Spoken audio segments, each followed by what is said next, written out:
Entrance exam group A की तैयारी कर रहे हो और तुम भी हो क्लूलेस कि क्या पढ़ना है, क्या छोड़ना है, कितना सब्जेक्ट जो है, कितना सिलेबस पढ़ना है, तो बिल्कुल सही जगह पे हो तुम। मैं हूं कल्पना और तुम्हारा स्वागत है ईएस टेक्निक में, जहां आज हम डिस्कस करने वाले हैं polytechnic group A entrance exam syllabus के बारे में। यहाँ हम आज बात करेंगे कि कितने सब्जेक्ट जो है एंट्रेंस एग्जाम में आते हैं, कितनी यूनिट आती हैं। बच्चों, आप सभी जानते हो कि हजारों बच्चे जो हैं एंट्रेंस एग्जाम की तैयारी करते हैं और हजारों बच्चे जो हैं वो एंट्रेंस एग्जाम में अपीयर होते हैं, लेकिन कुछ का सिलेक्शन होता है और कुछ का नहीं। क्या सभी मेहनत नहीं करते? सभी मेहनत करते हैं बच्चे, लेकिन एक बात में चूक हो जाती है, प्रॉपर गाइडेंस, और उनको पता नहीं रहता कि सिलेबस कितना है, क्या चीजें इंपॉर्टेंट है, कितना कॉन्सेप्ट पढ़ना है। अगर मैं बात करूं किसी एक यूनिट के बारे में तो उस पर एक पूरी बुक भी लिखी जा सकती है, लेकिन उसी चीज को कुछ ही कॉन्सेप्ट में समराइज करके वो भी तुम्हें पढ़ाया जा सकता है।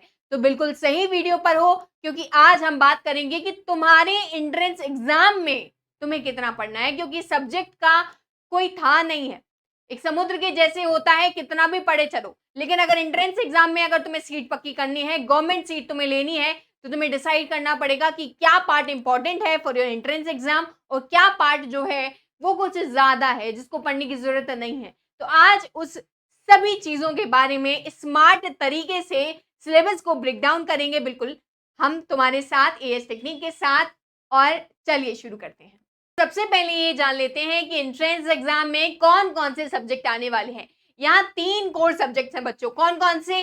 पहला है मैथ, ये 50% जो है एंट्रेंस एग्जाम यहाँ से आएगा। दूसरा है रसायन विज्ञान यानी कि केमिस्ट्री, और थर्ड जो सब्जेक्ट है वो है तुम्हारा भौतिक विज्ञान यानी कि फिजिक्स। ये दोनों 25-25% जो है वो आएंगे, यानी कि अगर तुम्हारा एंट्रेंस एग्जाम 400 मार्क्स का होता है तो 200 यानी कि 100 मार्क्स यहाँ से, 100 मार्क्स यहाँ से, बाकी के 200 यानी कि 50% पेपर कहाँ से बनेगा? वो बनेगा मैथ से।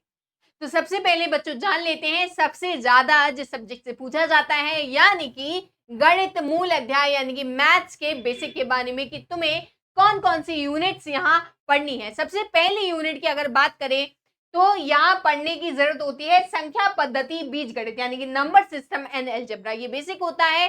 अब देखो, यहाँ पढ़ाने वाले तुम्हें 15 यूनिट बता सकते हैं, 50 सब्जेक्ट 50 यूनिट्स बता सकते हैं, कितने ही लंबी लंबी वीडियोस बता सकते हैं, लेकिन एंट्रेंस एग्जाम के लिए इतना पढ़ोगे क्या? इतना टाइम भी है क्या? तो हमें करना है समराइज स्टेप वाइज। ओके, तो सबसे पहली चीज तुम्हें क्या पढ़नी है? संख्या पद्धति बीजगणित पढ़ना है, यानी कि नंबर सिस्टम एंड अलजेब्रा पढ़ना है। दूसरी बात अगर जो तुम्हें पढ़नी है वो है रेखीय एंड द्विघात समीकरण, लीनियर एंड क्वाड्रेटिक इक्वेशंस। आगे बात करते हैं कौन कौन सी यूनिट्स और आती हैं मैथ्स में, तो वो है उन्नत अध्याय यानी कि थोड़ा सा एडवांस मैथ यहाँ आ जाता है। कौन कौन सी यूनिट यहाँ आती है एडवांस में? बहुपद और अनुपात समानुपात यहाँ आ जाते हैं, यानी कि पॉलिनोमियल जो होते हैं मैथ्स में वो थोड़े एडवांस कैटेगरी में आ जाते हैं। इसके अलावा है रेशियो एंड प्रोपोर्शन, यहाँ से काफी क्वेश्चंस देखने को मिल जाते हैं, ट्रिकी क्वेश्चंस यहाँ से देखने को मिल जाते हैं। इसके अलावा प्रतिशत की बात करें, लाभ हानि के क्वेश्चंस की बात करें, यानी कि percent and profit and loss के क्वेश्चन की बात करें, तो वो भी मैथ के इस पोर्शन में तुमसे पूछे जाएंगे। अगर आगे बात करें प्रयोग आधारित यानी कि मैथ में एप्लीकेशन बेस्ड क्वेश्चंस भी होते हैं, उनमें कौन कौन सी यूनिट आएंगी? उनमें तुम्हारी आएंगी साधारण, चक्रवृद्धि जो ब्याज होता है, सिंपल एंड कंपाउंड इंटरेस्ट से रिलेटेड क्वेश्चंस। इसके अलावा रेखा, त्रिभुज, वृत्त यानी कि लाइन, ट्रायंगल, सर्कल, ज्योमेट्री, तो ये तुम्हारी एप्लीकेशन बेस्ड हो जाएंगे। इसके अलावा ट्रिग्नोमेट्री से रिलेटेड, मेंसुरेशन से रिलेटेड, स्टैटिक्स से रिलेटेड जो मैथ है वो भी इसी जगह पे आ जाएगी। बात समझे? क्लियर है? अच्छे से समझ आ रहा है? नाउ अब हम बात करेंगे केमिस्ट्री बेसिक्स के बारे में। मैथ में 50% जो है सिलेबस की, एंट्रेंस एग्जाम के 50% सिलेबस की बात हो चुकी है। बाकी 50% सिलेबस क्या है? केमिस्ट्री का है और फिजिक्स का है। ओके, तो फिजिक्स तो केमिस्ट्री में कौन कौन सी चीजें आने वाली हैं? अगर हम बेसिक्स की बात करें, जो बेसिक केमिस्ट्री बनाता है, उसमें सबसे पहले आता है बेटा पदार्थ और परमाणु संरचना। यहीं से केमिस्ट्री की शुरुआत होती है।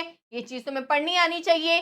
मैटर एंड एटॉमिक स्ट्रक्चर, रासायनिक बंध यानी कि केमिकल बॉन्डिंग तुम्हें आनी चाहिए। बेसिक केमिस्ट्री का ये पार्ट होता है। अब थोड़ा और जो केमिस्ट्री टॉपिक्स के बारे में अगर बात करें, जो मुख्य अध्याय में आते हैं, वो कौन सी यूनिट है?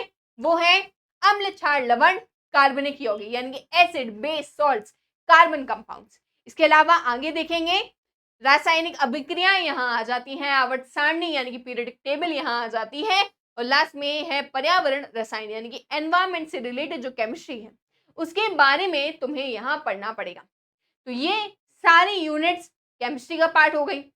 ओके, अब जो 25% जो पार्ट बचा यानी कि फिजिक्स वाला पार्ट बचा, यहां भी बात करेंगे फिजिक्स के कोर के बारे में। कौन कौन कोर बनाता है? गति हुआ, गति के नियम हुए यानी कि मोशन, लॉज ऑफ मोशन, कार्य, ऊर्जा, शक्ति, गुरुत्वाकर्षण, मतलब वर्क एनर्जी पावर की बात करेंगे, ग्रेविटेशन की बात करेंगे, उससे रिलेटेड कॉन्सेप्ट की बात करेंगे, न्यूमेरिकल्स की बात करेंगे। अगर जो रिमेनिंग फिजिक्स है उनसे अगर हम टॉपिक्स को उठाएं एंट्रेंस एग्जाम में, कौन कौन से इंपॉर्टेंट है, कहाँ कहाँ से क्वेश्चंस बनते हैं, तो वो बनते हैं तुम्हारे ऊष्मा, तापमान यानी कि हीट एंड टेम्परेचर से, प्रकाश और ध्वनि से यानी कि लाइट एंड साउंड से, और लास्टली तुम्हारे क्वेश्चंस बनते हैं विद्युत चुंबकत्व यानी कि इलेक्ट्रिसिटी एंड मैग्नेटिज्म से। ओके, तो ये तुम्हारा सारा कोर सिलेबस की आज हमने चर्चा की।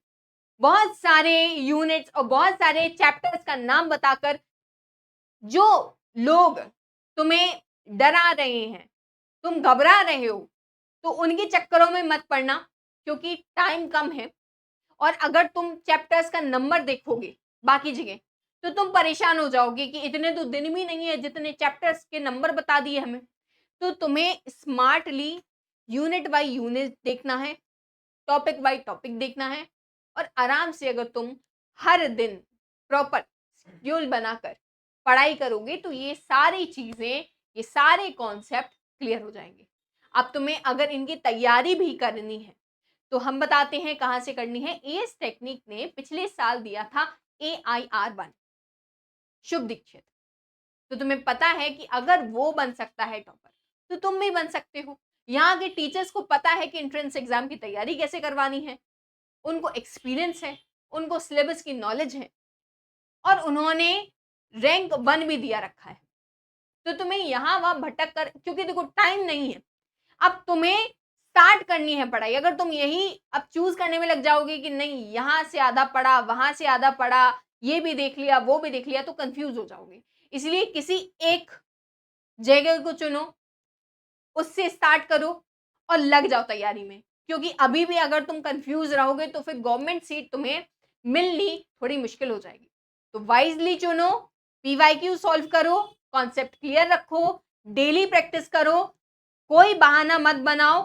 सफलता का कोई बहाना नहीं होता, हार्डवर्क का कोई बहाना नहीं होता, कोई शॉर्टकट नहीं होता। ओके, तो अब मिलते हैं नेक्स्ट वीडियो में। अगर तुम्हें सेशन अच्छा लगा हो तो लाइक करना, और ऐसे ही यूजफुल इंफॉर्मेशन के लिए एएस टेक्निक को सब्सक्राइब करना। Thank you.